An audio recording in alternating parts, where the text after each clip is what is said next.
to Art in the Raw, Conversations with Creative People. Tonight, I'm excited to introduce you to Michael Burt Jr. Michael is a musician and an actor, and we're going to hear about his life as a creative person. If this is your first time watching, I'm your host, Ann Kelly. Now, you might be wondering who I am. In a nutshell, I'm someone that's been in love with art and music basically my entire life. I've now been working in the professional gallery world for about 15 years now, and I started Art in the Raw about halfway through 2020 to keep people connected and inspired.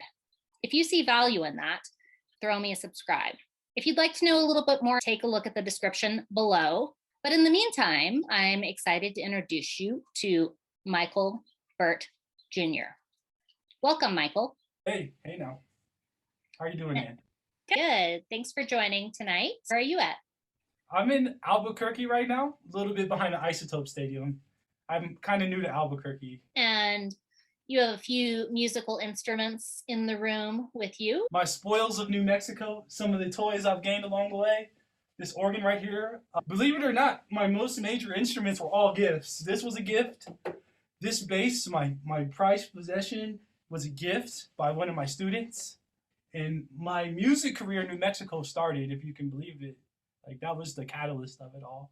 This is the story of my life, by the way. Just kindness and blessings and in all kinds of sorts of situations, you know. As I understand it, you play with a jazz trio. You're also writing your own music.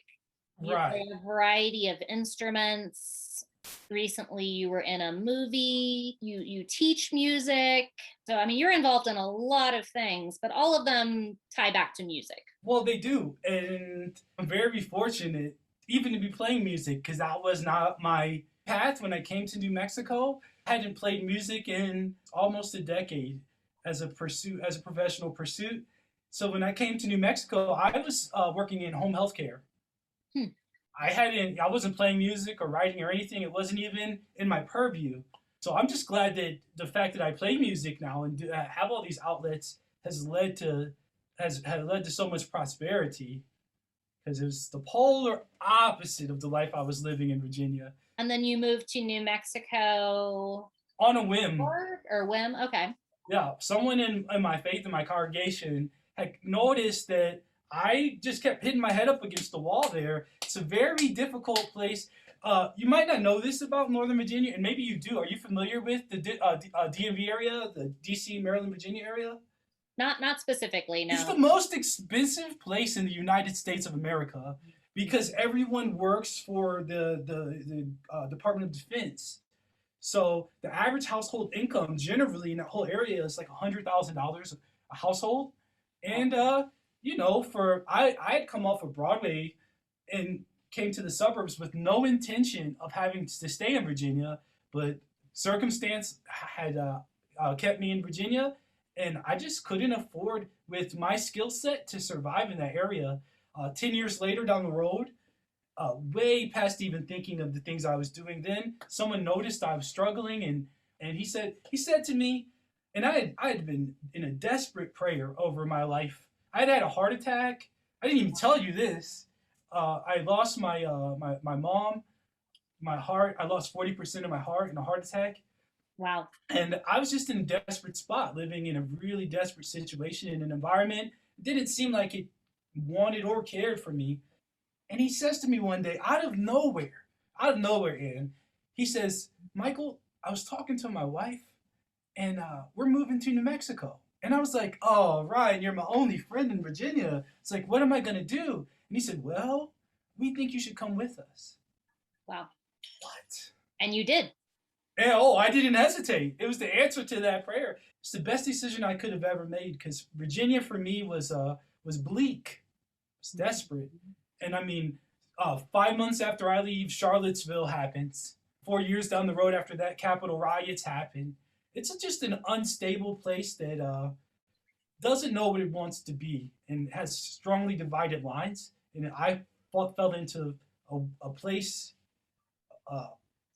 where I couldn't move forward or move back. That's all. So New Mexico welcomed you in, and then being back here, you just started playing music again? This is even crazier. So having pretty much failed as a music teacher in the suburbs, I go to Los Alamos. That's where I ended up crash landing when I come to New Mexico. And I heard about a jam session there. They have a jazz jam session. Bathtub Brewery is what it's called, where all the scientists go. We're having a jazz jam session, and I hadn't played string bass in almost 10 years. I picked up the string bass. One of the guys playing was the teacher for Los Alamos. He perceived something in me. Next thing you know, I was teaching lessons, conducting classes. I had my own electric string orchestra there. Like, this is not a slow progression. He noticed something, hopped on it, and life took off. Took off. Like, I love that. Clinicking for doing stuff for New Mexico, going to different schools. It was like my whole past that I knew that I lived, but it seemed like a dream. A decade is a long time. Obviously, I was still rusty because I mean the caliber after that much time and the confidence has been a slow road, but that got me into the door playing music and connected to some of the best musicians in New Mexico: John Trinacosta, John Rangel, Burt Dalton, Tootie Heath. And then this eventually led you to getting a role in a movie. It did. Once I decided to walk the road of a musician again, I couldn't really escape it if I wanted to have any kind of success in this life. I had to redevelop my skills again. I had to double down on some of the things that I thought I knew were true, practice my teaching method. There was a lot of work involved, a lot of practice. And that was what made me a professional in the past, because I told you I used to play in Broadway pit orchestras, my early 20s. That pursuit of excellence is almost athletic. I had read a lot of musicians felt that they had to practice 6 hours a day for 3 to 5 years. It's that kind of commitment. Right. It's not just a joy of music that's going to take you there. There's a lot of people that enjoy music, but when you're playing with people with really high aptitudes, you're talking about their ability to identify melodies. And then, like I was telling you earlier, to move them in different keys and situations. So it's almost a telepathic kind of thing, especially jazz, because you're playing, it's instinctual. Once you learn the information, you take that information and you talk. You don't use words, you use colors and situations to identify mood or support or the need to be able to express as an individual. So all that time practicing for me was really familiarizing myself for the first time with those situations in a concrete way. Because part of what made me stop playing to get out the Broadway circuit was I felt like I was jive. You know that word, jive? I was fooling. Well, it can mean good or bad. Yeah. My skills weren't legitimate. I felt like I had all the confidence, I had the virtue, the stupid natural talent, but I was lazy and I was uneducated about some of the things that were happening. I felt like I had a lot more to learn. I put music down while I was in Virginia when I came back home off of one of my Broadway tours. Tried to pursue a lot of other things I'm not sure were in my best interest. And so why did you actually put down music for a decade? I was in my young 20s when I did Broadway. I got a taste of fame and success that was a little bit abnormal. So my view, I probably could have ridden that wave, but in my mind, I would have not had an accurate sense of what living is really about. Mm-hmm. I would have been jaded and bratty and lazy and uneducated. All the things that I was just telling you. Life would have allowed me to continue to pursue success with all those foibles and all those things. I wanted to see what life was like as a regular person. And everyone around me in my family unit, they just don't see me as, this movie actor, entertainer. Even when I was doing Broadway, it was like, you're doing what? You can't do that. I did my first job. I was on a cruise ship when I was 19. I remember my dad. I had an electric bass. My dad was like, "You can't do that." It's like, what? That's a weird thing to say. But it was just like this inability to connect me with anything kind of the greater with what do you call it? Some of the greater pursuits in life, because it's not better. It's just just happens to be like a little excessive, extravagant pursuit. They couldn't see me being a part of it. And so I bought into what they thought because I thought it would help. But maybe stepping back a little bit from all of that, maybe if you had just kind of rolled with that. I would have been a monster. I was It's arrogant. possible. I opened 2 first national tours. When you do a first national tour on Broadway, it means that they're reopening the show for the first time. This is the $1 million show. So I got to meet Cameron McIntosh. I got to meet these super celebrities. Do you know Cameron McIntosh? He owns Cats. He owns Les Mis. I hung out with these people, rubbing shoulders, having That's dinner. huge. Like, huge, right? I didn't know. I was 21 and Sure. really not as cultured as my job. At any rate, it would have spoiled me because it was already spoiling me.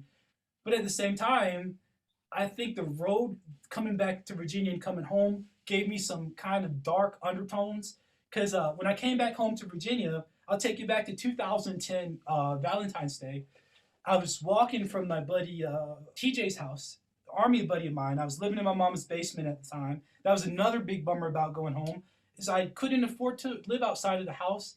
My skills were unmarketable to the suburbs. At any rate, to go back to my story, 2010, I'm walking down the street in the middle of a snowstorm from my buddy TJ's house. In the middle of a snowstorm in Virginia, tiptoeing, and I passing this gas station, this lonely gas station on the highway, penguin walking. Flash, flash, flash, flash, flash, flash. 6 cop cars flashed their lights on me and accused me of trying to rob the store. That resulted in me having my license revoked and a $5,000 fine with accruing interest. And this goes back to you saying, why did I get away from music for so long? Is the system is set to keep you from being able to do what you have to do. Once my license is revoked, now I need a ride to go to work. Now I need public transportation, which in the suburbs don't exist. And so that changes my work potential. That might make me late for work. That makes me have to walk to work. Or I used to jog to work, actually, is what I used to do. Yeah, but it did take me away from music for about 5 years. And 5 years away from music, living in your mama's basement. And then I think I lived in DC for a little while after that. And then 5 years more, you begin to forget yourself a little bit, you know? Kind of go into survival mode, right? Yeah, a day-to-day kind of thing. And then, and then the fame aspect, right? Because I was signing autographs, playing for packed auditoriums all over the country, over and over. Makes you like, was that real? And then it makes you feel bitter, and then it makes you feel entitled. Playing music at a high level is like a sport, so I didn't have the confidence. I lost my edge. Like that thing that makes you invincible. How do you get that back? I didn't think I could. But clearly it was there all along, and he could tell. I don't know what he saw though, because what I was there then and what I am now is like, it's an enormous difference. His name is Ryan Finn. He never wants to hear how much I appreciate him. Ryan Finn, I love you. Can you imagine if you had not jumped back into music? I would have been dead. And I can say that with certainty because I told you I had a heart attack that took 40% of my heart. The stress, the sadness, and also, some of my habits from tour. My left arterial was 100% blocked. I wasn't inclined to go to the hospital to go fix myself, to go make sure I was okay. To describe the state of my being in Virginia, when I decided to check myself into the hospital for a heart attack, I was by myself.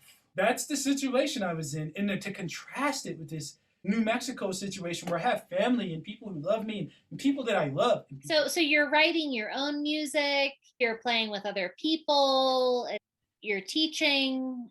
I mean, music has just become everything. It means a lot. Well, more than anything, it's clarified now that I feel like I have something to live for. When I was young, my motivation for playing music, the thing that got me all those hot gigs so early, fame, fortune, glory, ambition, prominence.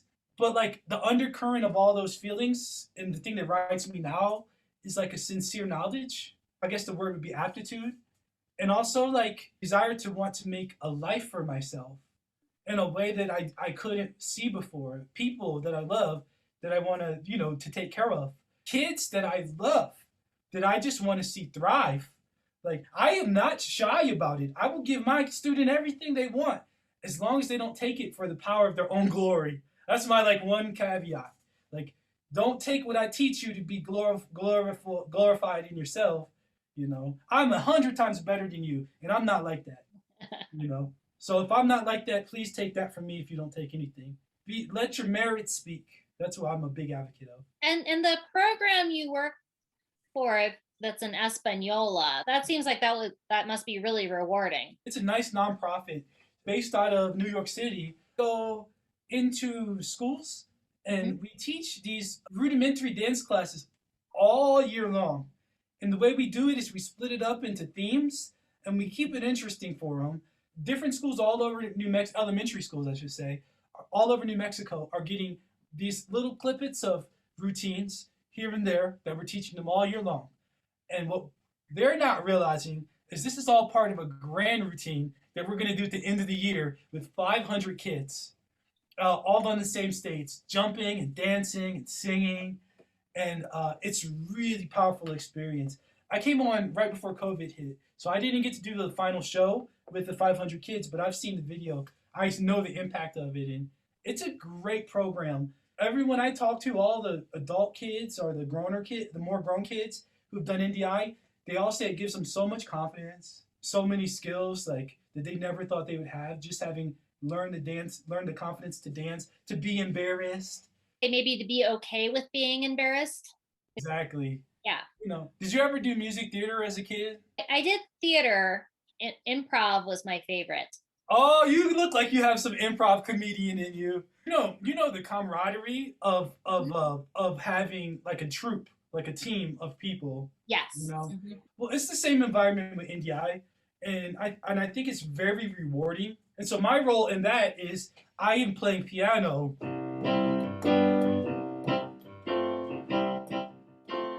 You know, and I'm just playing, and they're dancing, they're doing their steps, they're doing their little routines, and we nail it into them week after week. And most weeks they really love it. Some weeks it's work. I think anything like that is kind of that balance of it's exciting, it's fun, but it's also work. That's the good lesson, because kids nowadays, they see the glory, they see the finish line. They don't always readily understand the path it takes to achieve it. And it's easy to go on Instagram and show that you hit a jump shot, you know, but it's another thing to sit in the gym and develop the confidence to hit 10 in a row. Or it's easy to post the one take out of 100 where you played the good bass line. It's another thing to be a good bass player. With NDI, it's kind of the same thing, you know. We try to drill these skills into these kids, and some of them really love it. And the ones who really love it, are sent to other classes. Later in life, they could become your primaveras, your top ballerinas. And that's what NDI's real mission is to find the people who really love it and be able to offer the nation its greatest talent from New Mexico. And if we haven't said it, NDI is National Dance Institute. I had a couple things to add to the saga. Did I tell you I was hit by a semi-truck? You did not. Oh, this is kind of an important detail leading up to the movie. Before COVID hits, January, sorry I left that detail out in between the heart attack and everything else. January 23rd, 2019, I was leaving at the time the person I was with, and it was a foggy day outside. And I made a note to pull over to the side of the road. My instinct just said, pull over to the side of the road. I look to the left, and I see the front end of a semi-truck driving straight at me. And this is in New Mexico. This is off of Route 14. Oh, yeah, in New Mexico, heading away from Madrid. You know, hit me head on. I had about 0.1 second, I don't know how much time I had, but it was driving straight at me and was leveled, was crushed. Wow. After this whole story I told you about the resurgence, the rebirth, getting myself back up to par, I'm hit by a semi-truck. My arm is paralyzed. My left hip, I don't know what it is. I don't know if I'm bleeding or dying. I just know that I'm stuck next to this fully loaded semi-propane truck, and I can't move. And I was there for an hour before any rescue team came. And then when the rescue team did come, they didn't know how to remove a semi-truck. They didn't have the proper tools to remove it. But here you are. You are okay. I had to really work myself back up. It took January, March, April, May, June. I don't think I was able to move again until almost like July, even though I tried to sneak in some gigs. Like I just was so hungry to play. But in all honesty, I couldn't move my arm. I was on a walker for a pretty long time. So that happened. So I guess you could say that I thought my music was gone again. At that time, my mindset was, will I ever move again? Because nobody had told me that was guaranteed. Right. And my other thing was, where's my money? Feral Gas, who hit me. Yeah. And that's an ongoing suit right now.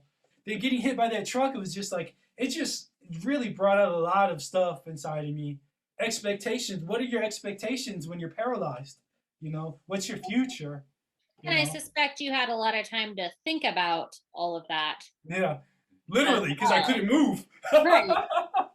I mean, even just from the perspective of the pandemic this last year, which is still ongoing. It wasn't real to me. It really wasn't real to me.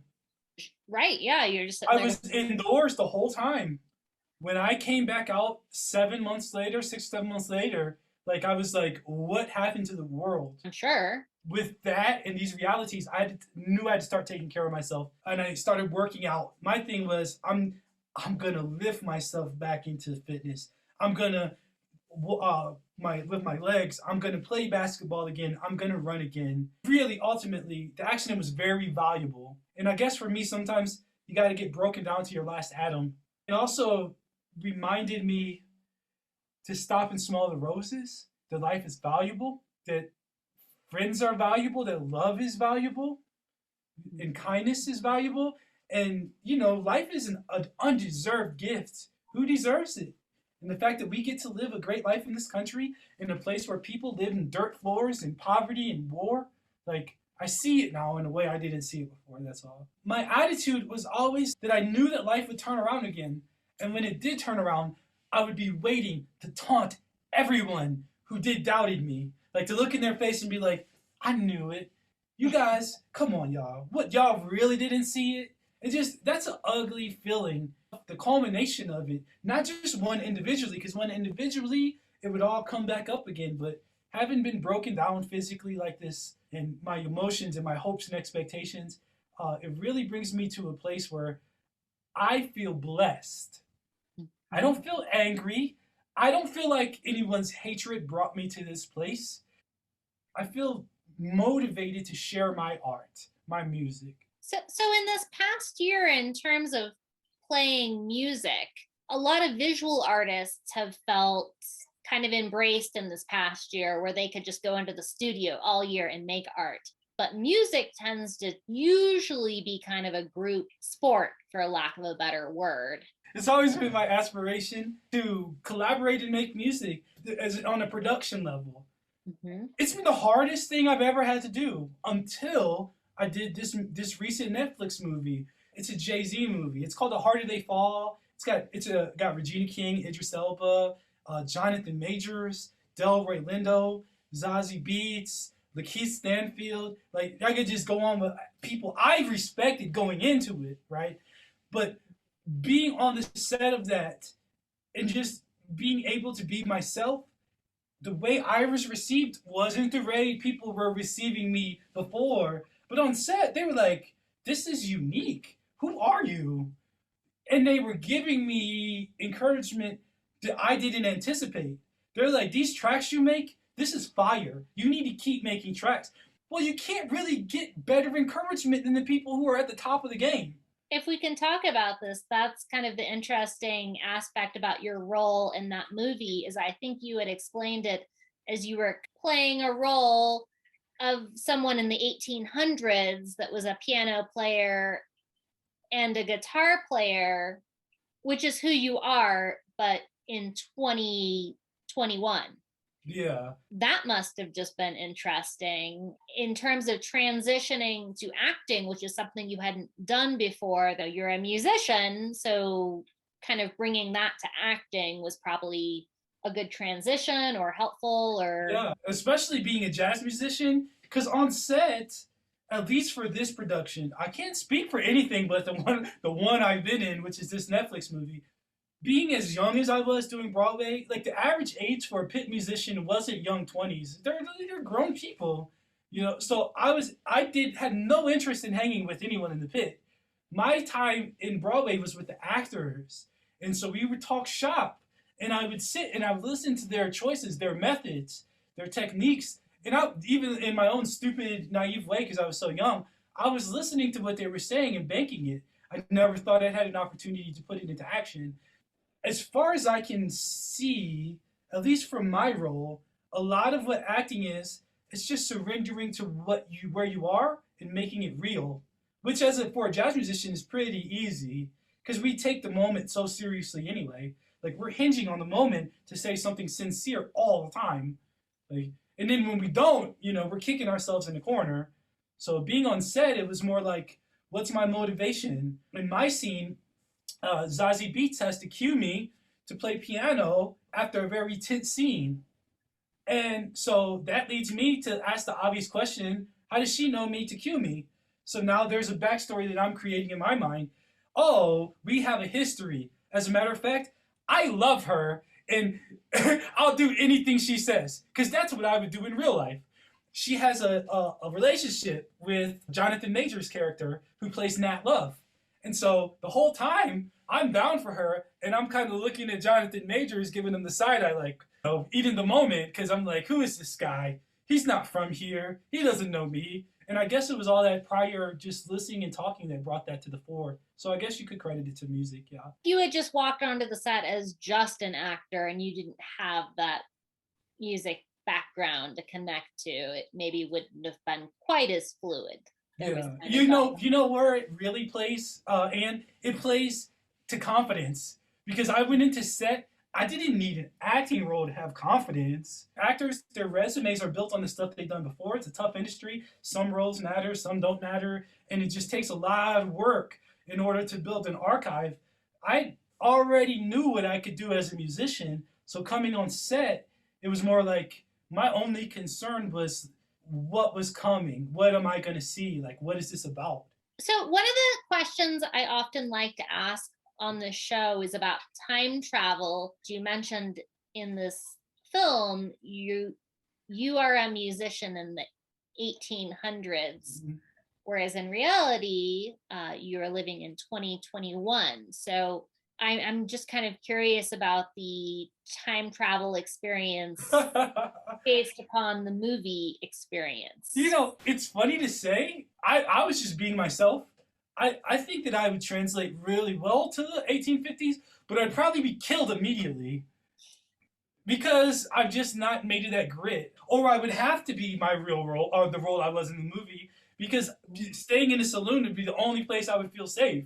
And it's funny, even on set, you see like these weird dynamics. Like we're in a place of ill repute. It's a whorehouse, right? Mm-hmm. And that's the saloon. And so you have your relationships within there, but it's even being the musician in this Western setting, you could see that like half of the guys like me and half of the guys hate me because I'm the only guy who plays the piano in there. Do you see what I mean? In a place where everybody's trying to get women, I'm doing the thing that everyone loves. So everyone hates me. So in that regard, I don't think it's totally different than reality now. I feel like a musician then is very similar to a musician now. An object of appreciation and scorn. I could see that. I guess the time travel was seamless. Well, but that's like a kind of an interesting experience. It was. They built the whole setup, or they borrow the set or recycle the set to a whole Western theme. And the Western is pretty black. It's almost an all-black Western. That was another aspect of it too, is the communal aspect of it that I hadn't anticipated. And that particular film has maybe gone on a little longer than other films just based upon the pandemic. I think it's running long now because I think Jay-Z wants to make a Netflix masterpiece. Real talk. Like he's making the soundtrack for it. Do you know the artist Seal? Yeah. Oh, we're never gonna survive. I mean, not personally, but... Oh, well, you know what I mean. His brother was the director. It goes by the rap name of Bullets or the artist name of Bullets. His name is Jason. You could really get a sense that they were trying to make a masterpiece. Well, so this is interesting about film, where movies will just go immediately to Netflix, or they're being made for Netflix. We didn't really see anything like that before. Once it's out, it's out. And like I have Netflix, and if Netflix watches this, there's so much of it, and I watch a very small percentage of it, and it's like, but the stuff, eventually you end up watching it, and then you watch it again and again, because that's how Netflix works. So it's almost different like than being in the movies, because if I had a box office movie, I could easily say like, oh, well, you might go see it or people might not go see it. But it's Netflix. Everybody and their mama's going to watch Netflix. Right. I have some creative stuff in the works. I've been producing some music, and I have some videos that are coming, hopefully within a year. One of the people involved, her name's Erica Franks, and she's worked with Marvel Studios, and she'll be designing some puppets and some cool stuff. And Devin Ludlow, a Santa Fean himself. Do you know him? Devin? I don't. And you have to talk to him. Introduce me. Okay, I will. He's the Taos Film Festival, Rex, with puppets, and so we have some things written in the works. Some really exciting videos with some music.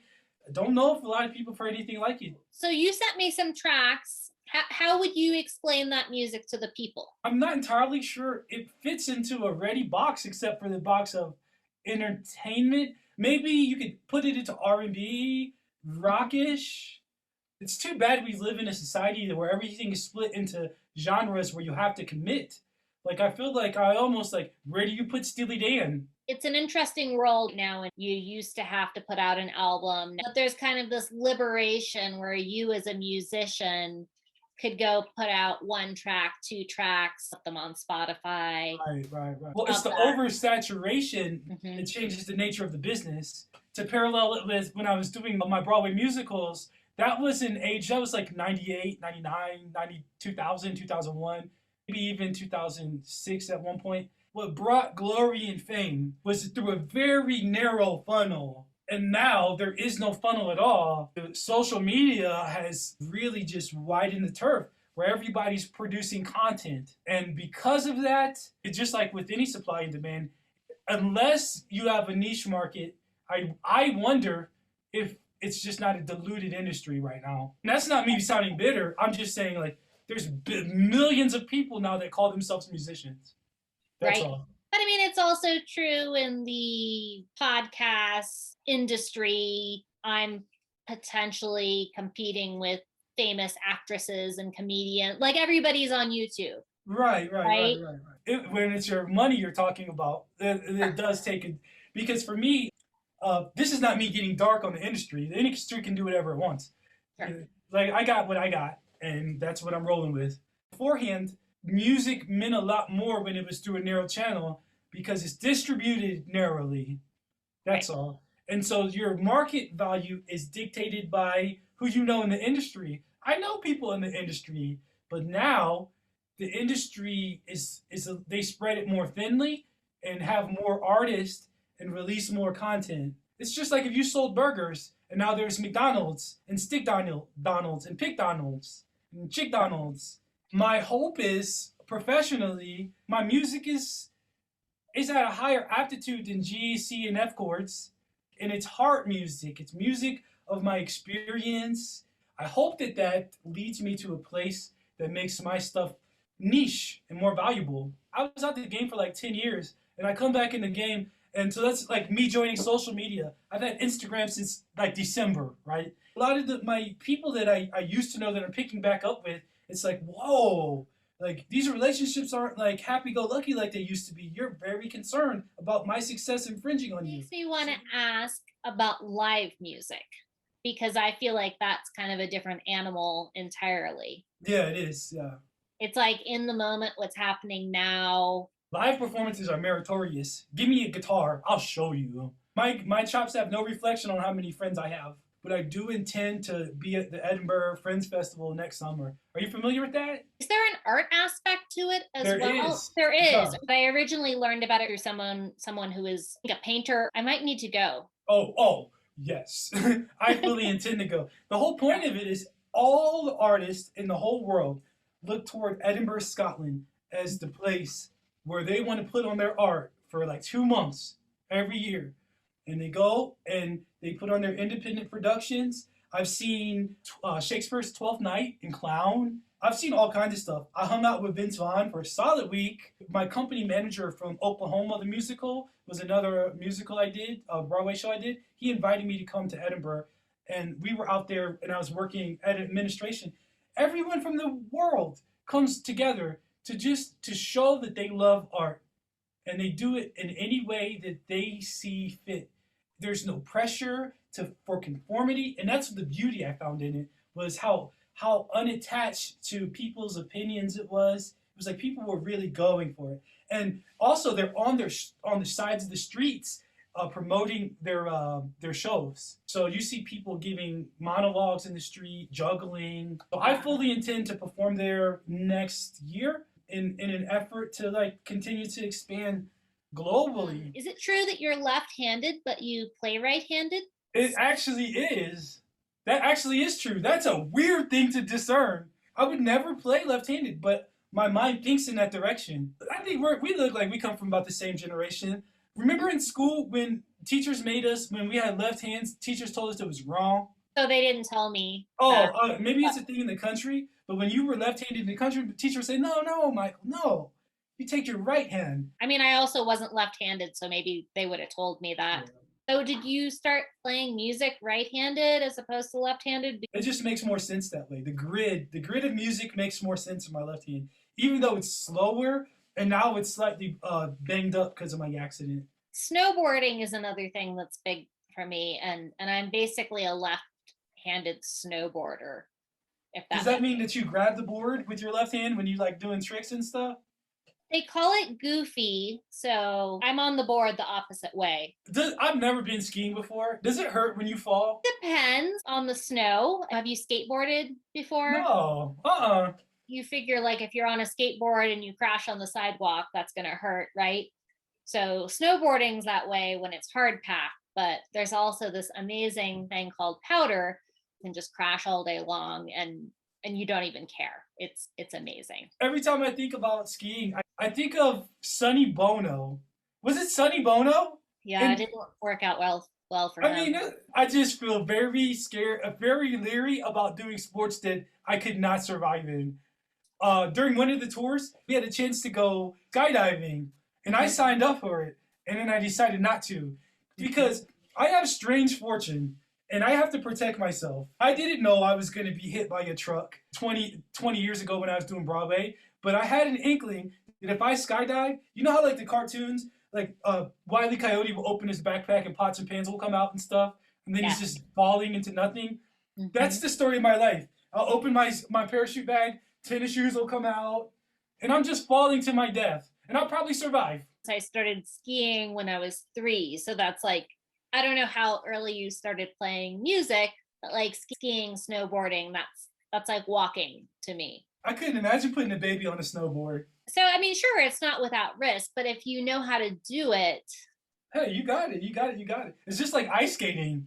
Right. And actually, that was kind of a question I had about music is, I mean, I would imagine with music, okay, so you have all your chords down, you know how to play the piano, you know how to play the bass, the guitar.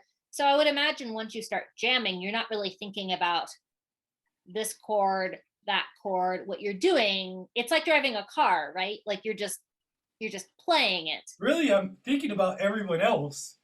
Like when you free yourself up to on those kind of levels, everyone else is available. Now I can listen to you or listen to who's playing with me and be ready to respond or not respond. That's my new thing about playing bass is what not to do. When to just let something sit and let it be. I'm filled with so much energy. I'm always wanting to go, like move to the next moment. That's not really a big bass player, like personality trait. And so like I'm learning to like, listen, you're playing the bass. Let your bass just resonate. Just chill. I know my bass affects the situation, you know, and just learning to trust that more. And so it's like that with snowboarding. If you're thinking right foot turn left, left foot turn, Oh, like it's never gonna work. you're not enjoying it as much. But I feel like it's more of what I imagine playing music is like. It's just a meditation. You're It's just funny doing that you said that something. because you really just expressed the what makes an amateur and what makes a professional. Like you really summed it up. I think about my students. I know in their mind they're like E minor chord here. Mr. Burt said F would sound good here. E minor here. E minor here. It's just like, oh no, no, no, no. You practice to be unconscious. And in my own wanting to play music recently, I kind of thought maybe I just needed to sit there and, like, for example, play E minor 9,000 times over. Better thing to do would be to play E minor 9,000 times very slow and just listen. And just listen. What do you hear? So many people, when they first start music, are so excited to create motion, but so much of music, the motion is already created as soon as you play one note. As soon as you strum once and you hold down the strings, the note's going to resonate. Might as well take a second to listen to it and see what's going on. But it is also good to play 9,000 times if you're playing in rhythm, because that gives you, because four of those times in a row, that's four quarter notes. 1, 2, 3, 4, 2, 2, 3, 4, 3, 2, 3, 4, 4, 2, 3, 4, 1, 2, 3, 4, 4, 2, 3, 4. So when you're doing stuff like that, melodies are built from that motion. It's important to know that in reality, like when you're playing, like take a standard measure of music, anything you hear on the radio, it's like you hear a techno song, ooh, ooh, ooh, ooh. That's 4 times. Generally, that's 1 bar of music. And in music, in your aspect of it, when you're learning how to make it move and making it drive, learning how to do that 1 bar of music over and over again, rather than thinking about doing it 9,000 times. Think about playing E minor once, over and over and over, because really what music is patterns, pattern recognition, and understanding the momentum of a repeating phrase will allow you to lock into your instrument in a rhythmical way that sometimes people miss trying to be too emotional. Right. Does that make sense? Did I just over explain that? No, that makes sense. Okay. And maybe that wasn't exactly what you were saying, but it made me think, okay, maybe 3 or 4 chords, I practice those a lot. To learning how to play them in a way that makes, with spirit, that makes you dance. Right. To play in 3, it's just 1, 2, 3, 1, 2, 3, 1, 2, 3, 1, 2. To be able to understand that those potentials exist inside of the chords that you're learning really would be a great victory, I think. To not only to play the 3 chords that but to be able to jam out on them. Not even like play a cool melody or shred, but just to jam out and be in a sincere rhythmic feel. That would be a good goal, because anything that you do beyond that, any melody you do, any solo that you would do, is dictated on your understanding of how you navigate through those bars itself, without making it sound too ephemeral, because what I mean is literal. When we listen to music, there's an exact number of beats sometimes, and there is free music. In classical music, there's music that's rhythmically free, but there's music that is rhythmically binded. And if you really want to understand how to sing with spirit, with intention, push your energy forward to learn how patterns end and how they begin themselves in a way that makes a groove, that's a great place to start above even learning anything else, because it's almost like dancing in your instrument. I could play something hipper, but I don't want to take it out.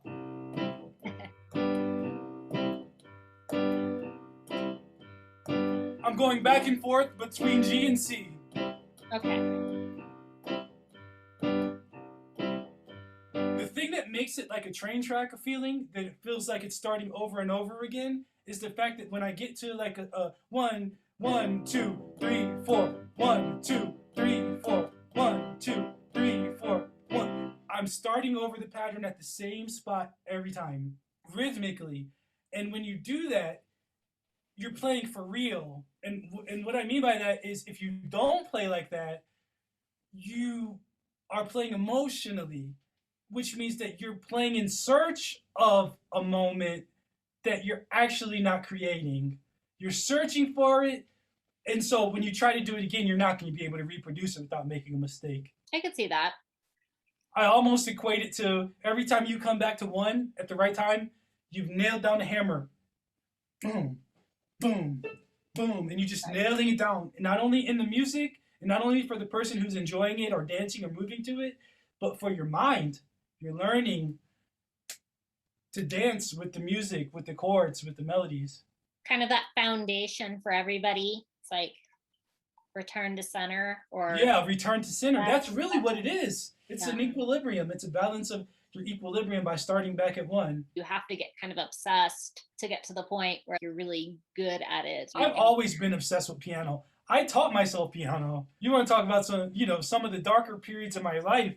I made some very dark sacrifices to play piano, living with some very questionable people, just to have time to sit in front of a piano and ask myself questions. Like I was testing out my method. I told you my method is space-based. So I would sit in these very questionable places of living, and in a piano in a back room somewhere, and be like, so if this is A major, and this is this far, and this is this far, what would it be in this key? And meanwhile, there's like gang banging and drug dealing and all kinds of crazy stuff. You know, it was a different life, kind of a secret endeavor. Through the 10 years where I was in my mom's basement, I was teaching myself piano the whole time. So the fact that I can work for the Dance Institute now is a huge honor to me. I just was always curious about it. And when I figured out I could recreate the things that I like to listen to on piano, just with having a piano in the right patch, like that was when I was like, oh, I can learn a lot with this. Yeah. And then I started to ask myself about situations, major situations and minor situations. And then I began to ask myself, how do I do that on bass? Right. That's a new question. These are the new questions I'm asking myself. It's like, how do I take all this piano knowledge and all this stuff now and translate it to bass? And boy, it's changing the way I play and the pedigree, like the caliber that I can play. Because I mean, you could argue music is a science, but it doesn't have to be a science. You can be a complete novice. You can guess and be right. You can guess and be brilliant. There's really, the science of it is just the analyzation of it and the ability to retain maybe what other people have done after it's already done. It's really the real benefit of it. Andy Kingston, he teaches at St. John's College. He teaches African American studies and music. White guy, but I'll tell you, one of the best and most knowledgeable people I've ever come to know. For him teaching me personally, and he allowed me to understand that like the music industry is a new concept. Mm-hmm. The idea of making tracks for a living, the idea of to be a superstar at music. Like in the context of the history of the world. Yeah, this is like, when you put it like that, what are we talking? Less than 100 years? Mm-hmm. Like cavemen, they were, I'm sure, playing music and they weren't thinking about tracks or their songs, right? Yeah. Communication or... Exactly, and nobody was like, ooga booga, this song is fire, you're going to be great hit. No. Right, this is mine. Copyright. Or for that matter, in the 12th century, you didn't see people like, the Lord and the lady were walking, and all of a sudden everything's fine, and somebody's like, oh, Bard, you're going to be famous. No, this industry of music, this perception of music star or art star, people are just figuring it out as they go along. Elvis, Michael Jackson, James Brown, these are first generations at what they do. We don't really know what this industry, the potential of it or the long-term effects of it, or it's all just undiscovered territory, really. Anyway, when he told me that, it's like, it just made me think about what I'm doing, what I'm trying to do, Did that make you feel maybe a little more excited about it? more excited because I don't feel any pressure to be a rapper or an R&B star or a rock star, even though I can do those things, or I can, I can shred, but I feel no pressure. So because of that, my music doesn't fall in any of those categories. So in a way, I feel liberated by it because I feel like I am making original music. Secondly, I feel discouraged because I feel like, is this a good idea? This is just an experiment for 100 years or so. This music star thing, is it really worth it? If people are trying to play like me in 50 years, 100 years, I'd be like, what are you doing? Or if people thought that like my vibe was worth imitating and it's flattering, but what are you doing? Go with yourself. If anything, anyone can learn from me. Like, learn to master the education of music because that is finite. In Western music, that is finite. The chord situations, the relationships, like to understand them on a grassroots level is finite. To be able to play them on your instrument in different places in different ways, and that way, the artist can relieve themselves of feeling maybe unfulfilled. I find a lot of artists, they get to a place, they jump out the gates quick. I went to music school for a couple of years, even though I was self-taught and a lot of stuff. And a lot of kids out of college got in groups, got famous real quick, got in the calling, got in the commercial bands, got jumped out of the gates and got in all this famous stuff, and then hit their head. And now I'm looking at them. I'm 40, coming on the Instagram, and I see them. Why are you out the music game? Oh, you don't know how music works. So you have nothing else to offer anymore. You offered it while you were hot and young and marketable. And now that's gone. And now you're mad at yourself because you never learned more than 3-chord harmonies, simple 3-chord chords with a capo, right? Mm-hmm. And, my thing is learn how music works. And you can do it forever without pain, without stress. You can jump from one genre to another genre. You can empathize with different types of music because you get the gist of it. So if anything there is to learn from me as an artist is just to learn to educate yourself. Don't settle for the fame and the ambition. That will run dry, or someone will take it from you, or because they're better or more ambitious, And I would give similar advice to visual artists, understanding the history of what you have done, what other people are doing today. And I feel like a lot of that is just crucial in kind of finding your own voice. Yeah. Or there are so many people out there, and maybe you think, okay, I'm the only guy doing the ooga booga thing, and hey, guess what? No, you're not. And not that you shouldn't pursue that. And not with the attitude that you're the innovator, right? And that's all. It's not personal. Just don't think you've invented the wheel. That's not true. Right. It doesn't matter that you make 3-chord songs, but don't act like that you're the chief at creation when these things have been, the 3-chord song has been played on every porch since there was an instrument to play on a porch. Well, and maybe you master that and jump off from that, and that is your inspiration. There's nothing wrong with inspiration. I personally, as you can see, you probably can glean, I have a unique problem with people who glorify themselves. Because I have been at the highest levels of entertainment, and they are no joke. When I played on Broadway, if you make a wrong note, you're fired. I'm sure. You don't get a retake. You don't get to retake the Instagram video or the TikTok. Mm-hmm. So there is a level of excellence that exists. And I think it's just important for people to know that. It's important for people to look up to people still, to not be their own hero, to know that there's other people that are great. No, not other people that are great. There are people that are great. And there's nothing wrong with aspiring to them, and it's not an affront to anyone's ability, but to look up to greatness and people who've worked hard, and people to understand, and to look up to those people, and to emulate those people, and to be those people, rather than just a person who's popular, not to be a hater, but someone who's seen fame and seen it in its face and experienced it on some tangible level, and kind of is experiencing it again a little bit and seeing the prospects of that. Don't have fame without nothing to back it up.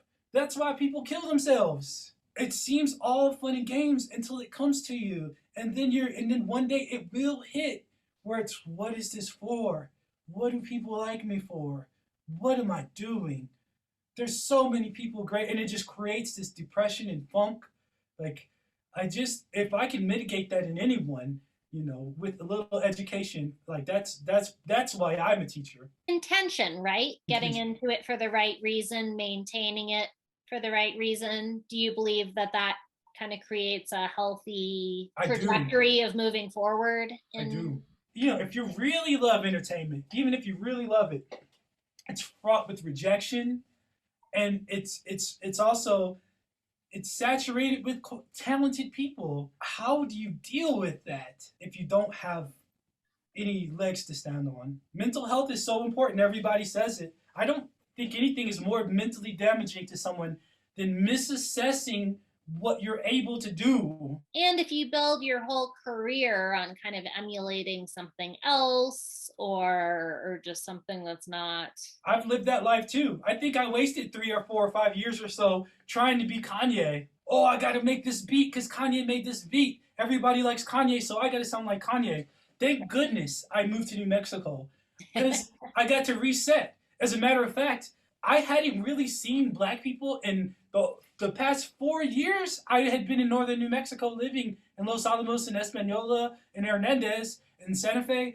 And so when I got on set recording this movie with all these people from Chicago, these Black people from New York, and they're looking at me like, who are you? What planet are you from? My hair was, my sideburns, my hair. I had a bandana, and, I have a guitar in my hand. I'm like, had been in the process of playing country music on the streets. And so I'm looking at these Black people, and I a little bit, in a way, I felt glad that I had reset myself. Mm-hmm. I didn't have to expect to impress them at anything I do. And so I hope that anyone who does anything feels that same liberation, because I feel like that's when our culture, especially in this country, our art and this culture is really going to thrive, when it's not based on anything anymore. It's not based on the last hit. It's based on something more pure. Maybe we'll see an evolution in music that we didn't anticipate. And I know it's there because classical music existed. And I don't think that's a lesser form than what exists now. I just think it's different.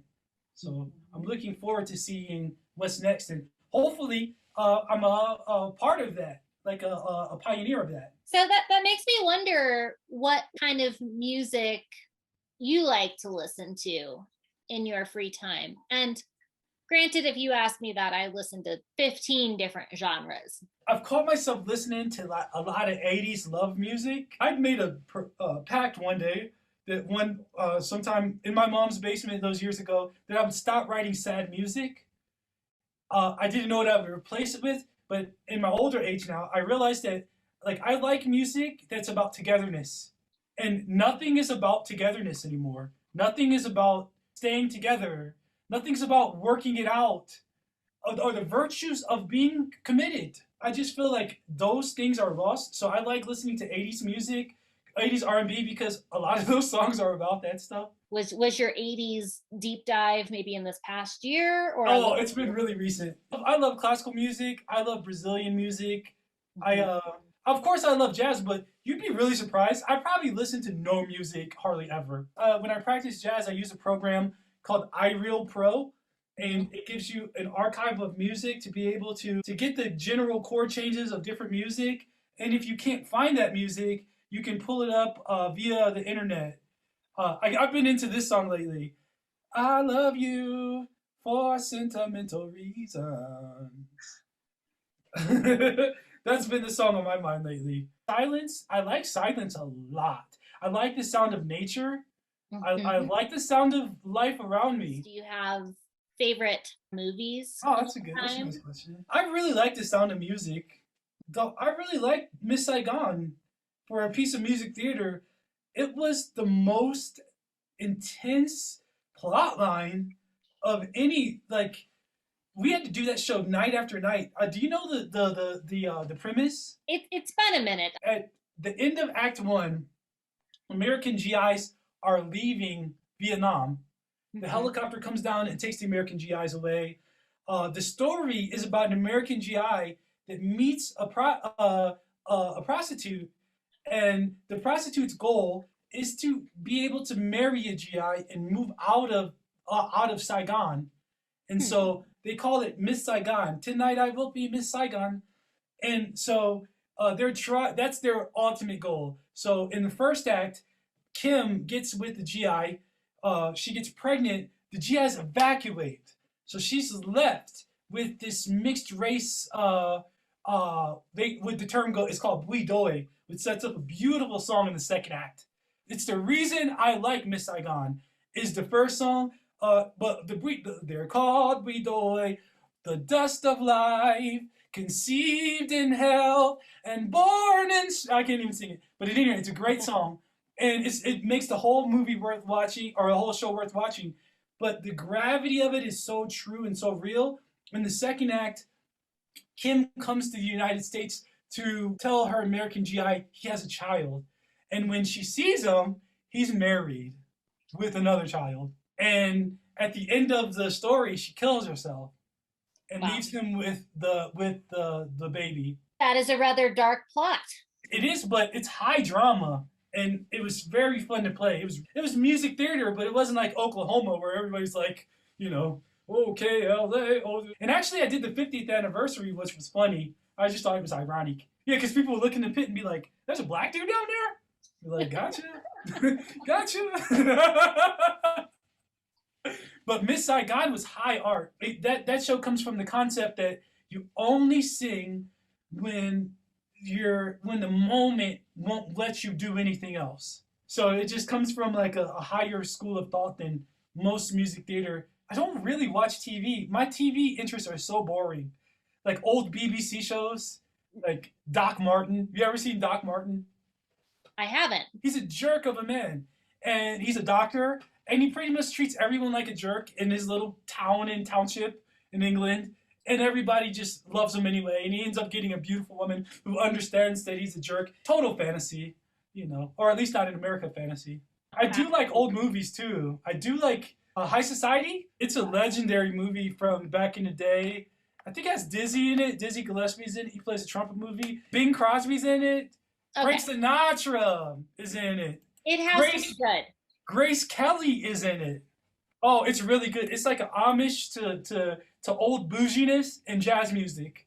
Because it's about like a very high society woman and Frank Sinatra who wants to get, he plays a reporter and he wants to get with Grace Kelly's character, but she has a fling, like a recurring fling with Bing Crosby, who's like a jazz conductor, except she's engaged to like a snooty guy. And so you get the reporter, Frank, trying to get angle in on her, Bing trying to angle in on her, and her already husband or ex-husband. And it just creates like, it's a really hip movie because Bing can sing and Frank can sing. And they have these moments where they're both trying to angle their way to her heart. And Grace Kelly's beautiful. Mm-hmm. I was going to say, just the cast of characters alone is like sold. Yeah. And then add Dizzy Gillespie and a bunch of jazz. It's a great movie. So in terms of jazz, do you have a favorite jazz musician of all time? That's a good question. Count Basie. Are you familiar with Count Basie? I'm not. If I say Frank Sinatra, you'll think Fly Me to the Moon and all that stuff. It was his band playing behind that. All that was Basie band recordings. Count Basie, his thing was very sparse, very meaningful moments on piano. Like ba-do ba-da-da, ba-da-da-da-da-da-da-da-da. And that's all he'll do is he'll play with his right hand.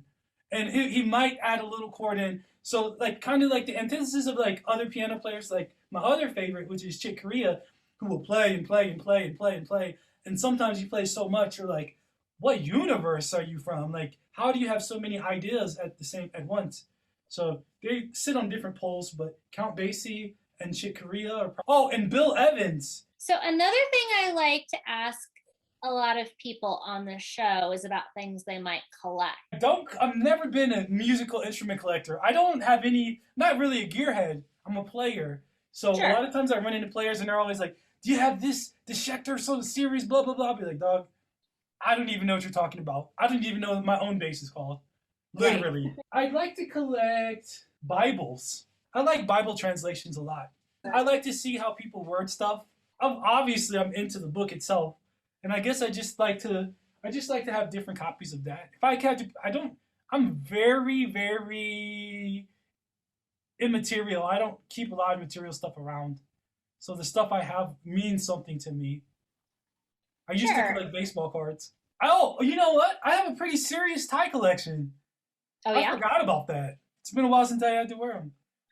Oh yeah, I like wearing ties. What about There's you? things So what do you collect? books. I have a collection of photography books, but I also have a collection of snowboards. How many snowboards do you have to make a collection? I think maybe I have about actually five, to tell you the truth. But I That's the use, Webster's version. but I also have like older snowboards that I've rode to death that like I Oh, wouldn't okay. take snowboarding anymore. But I have a 1995 Burton snowboard that I wouldn't ride anymore because it's older technology and it's kind of beat up. But I keep it because it's that snowboard. I would say there's maybe five that I would actually take to the mountain, but there's others Wow. that are just in the garage because they're cool. And then there's boards that are longer and shorter, different shapes. I mean, I would imagine it's like musical instruments as well. Maybe you might have different guitars because they sound different. Yeah, yeah. No, no, you're right. Actually, this bass. Can you see this bass right here? Yes.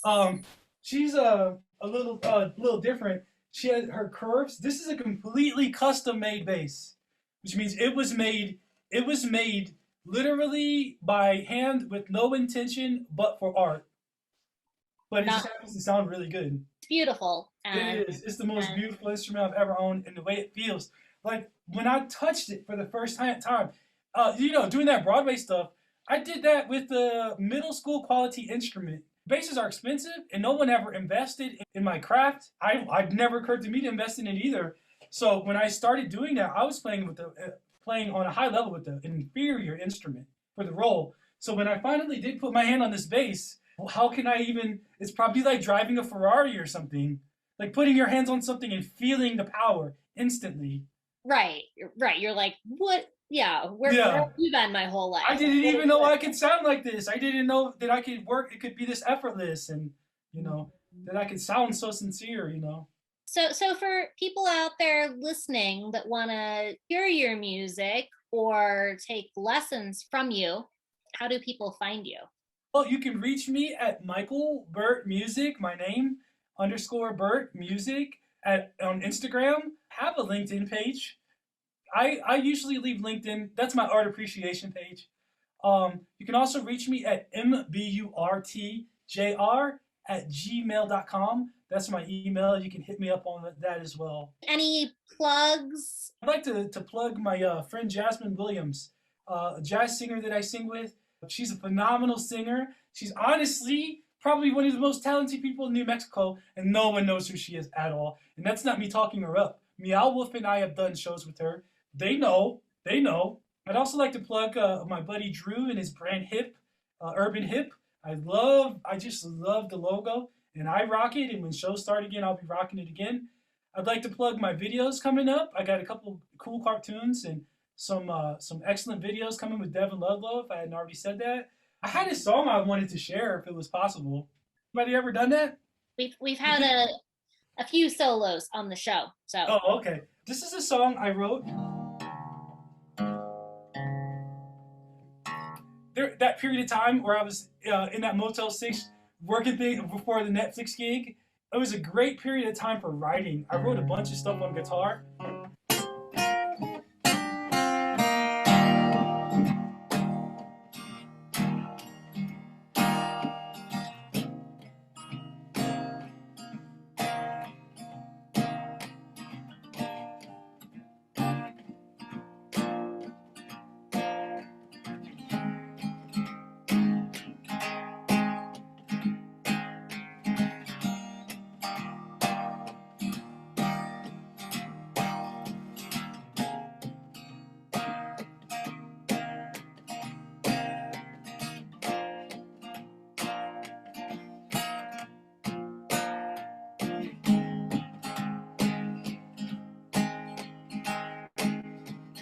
If you just look at me now, why is it you're wondering how I could just walk away? You think maybe I'm too weak for love, or maybe that I am just lost in madness. But when I look back on us, I do with respect, trust, and I give you thanks for the love that we've spent. And I gave my all, and you did the same. Let's leave this romance with nothing to blame.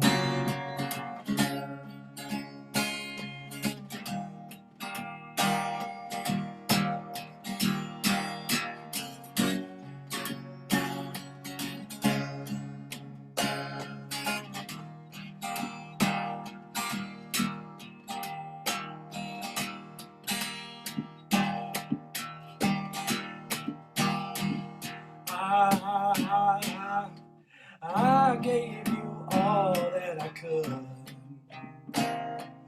My heart gets weak and I know I can't push that. Can I lead with hope? Smile in the face of danger, so you can cope. 'Cause baby, our love can have no relief. Try and try, did we?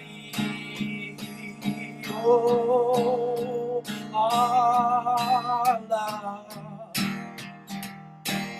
knows nothing unshared. Let's leave this romance with nothing to blame. Let's leave this romance, nothing to blame.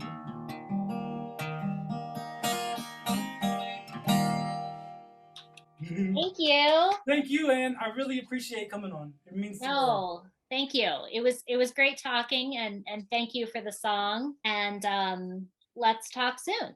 Yeah, sounds good. Thank you again. Take care. You too. Have a Bye. good night. Thank you for watching Art in the Raw. I hope you enjoyed tonight's conversation. If so, please do me a solid and like, comment, and subscribe. I'll see you next week.